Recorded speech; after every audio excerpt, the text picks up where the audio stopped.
Você já parou para pensar nas semelhanças entre a primeira e a segunda vinda de Cristo?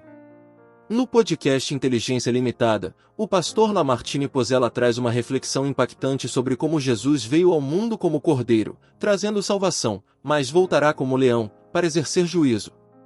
Ele destaca que, enquanto na primeira vinda Jesus pregou o ano aceitável do Senhor, na segunda ele trará o dia da vingança, destruindo tudo e todos os que se opuserem a ele. Quer entender melhor essa revelação? Assista a esse trecho e tire suas próprias conclusões. Simetria, alguma similaridade vai ter também? Ele vai vir de uma mulher virgem? Não. Vou explicar para você. Vou ler para você um texto aqui, ó, que é uma coisa que muitas pessoas não se atentam, né? Isaías 61, 1. Isso aqui é o profeta Isaías trazendo uma palavra profética, mas apontando para Cristo. Tá? Diz assim: o Espírito do Senhor Deus está sobre mim, porque o Senhor me ungiu para pregar boas novas aos quebrantados e enviou-me a curar os quebrantados de coração, a proclamar libertação aos cativos e a pôr em liberdade os algemados, a pregoar o ano aceitável do Senhor e o dia da vingança do nosso Deus. Ele diz que o Messias iria apregoar o ano aceitável e o dia da vingança. Detalhe: quando Jesus chegou em Nazaré, a sua terra, onde ele foi criado, ele nasceu. Tem algumas cidades importantes para Jesus. Ele nasceu em Belém, ele foi criado em Nazaré, ele exerceu o seu ministério em Cafarnaum e morreu em Jerusalém. Mas quando ele chega em Nazaré, ele entra na sinagoga e é convidado para ler as escrituras que estavam no dia e comentá-las. E o texto do dia era esse. Então ele leu esse texto e disse: hoje se cumpre em mim as escrituras. Ou seja, eu sou esse cara que eles estão falando aqui, o Messias. Aí quiseram até apedrejá-lo, levaram ele num precipício. Você chegou aí lá no Monte do Precipício, lá em Nazaré, ou não? Não. Então, tem um lugar que eles quiseram jogar ele do precipício, mas ele atravessou e saiu. Mas o detalhe que eu queria citar aqui é que essa profecia fala de apregoar o ano aceitável e o dia da vingança. Só que quando ele usou esse texto, ele só falou do ano aceitável. Por que ele omitiu o dia da vingança? Porque o ano aceitável diz respeito à primeira vinda. Ele veio para pregar. É o tempo de você aceitar o meu evangelho e ser salvo. E quando ele vai trazer o dia da vingança? Na segunda vinda. Na segunda vinda ele não vai nascer. Ele vai aparecer no céu, entendeu? E vai acabar com tudo. E ele vem, como diz Apocalipse 19, né? Na batalha do Armagedon. Você foi lá em Megido, né? Viu aquele vale de Jezreel, aquele lugar extraordinário, né? Lá vai ter 200 milhões de soldados. Eu sempre pensei, como é que pode caber 200 milhões de pessoas? Ali cabe. Vai estar tudo empinhado dos exércitos inimigos e ele vai acabar com tudo, entendeu? Eles vão sitiar Jerusalém e ele vai vir do céu e vai destruir os exércitos do anticristo. Então ele vem para ser o juiz na segunda vinda. Na primeira, ele é o cordeiro. Na segunda, ele é o leão. É interessante porque quando João tem a visão do Apocalipse, no capítulo 5, ele vê Deus com um rolo selado, com 7 selos. E ele ouve uma voz dizendo: quem é digno de abrir os selos? E houve um silêncio, porque ninguém era digno. João começa a chorar. Porque ele fala: ninguém foi encontrado digno.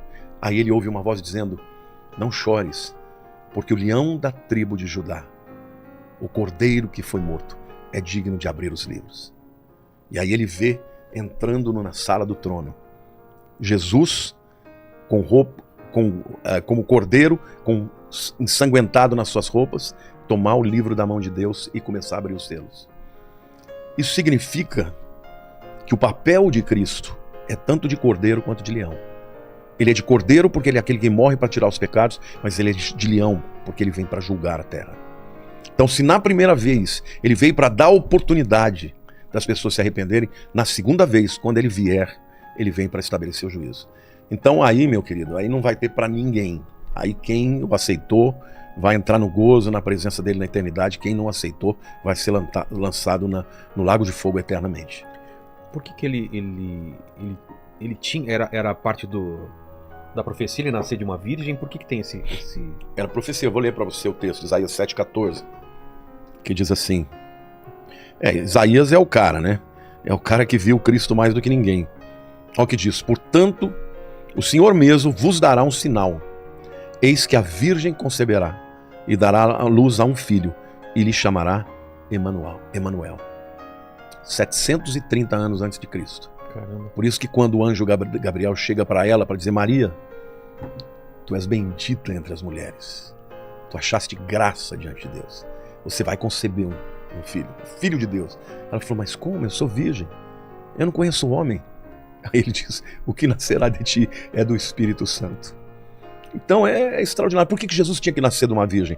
Porque quem transmite o pecado é o homem, não é a mulher. Quem é que comeu a fruta primeiro? A mulher. E por que a Bíblia diz que por um só homem entrou o pecado no mundo? Então. Porque foi por Adão. Não foi por Eva que entrou o pecado no mundo. E por quê? Porque Deus falou para Adão para ele não comer, não foi para Eva. Quem desobedeceu foi Adão. O inimigo usou a Eva, mas a ordem não foi para ela, a ordem foi para Adão. Então quem quebrou a ordem de Deus foi Adão.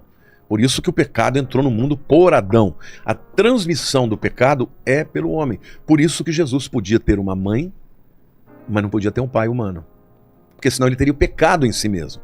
E a Bíblia diz que ele era semelhante a nós, contudo, sem pecado. Eu e você, Vilela, nascemos em pecado. Você não tem escolha de dizer: não vou pecar nunca. Você vai pecar. Porque está dentro de você. Jesus, não. Ele não tinha pecado. Mas ele foi tentado e resistiu. Entendi. Então por isso que tinha que nascer de uma virgem. E nasceu de uma virgem, né? Então na segunda vinda a gente não precisa ficar procurando sinais de que tal pessoa pode ser o Cristo ou não. Uma pessoa que fala isso. Não, Cristo não. Esse que se falar que é o Cristo, ele é o anticristo. Entendi. Ou um dos anticristos, né? Falso profeta. Porque Cristo ele vai aparecer no céu, ele não vai aparecer na terra. Tá. Entendeu? Então a chance do Henri Cristo ser Cristo Zero. é zero. É. Você tá me dizendo Total.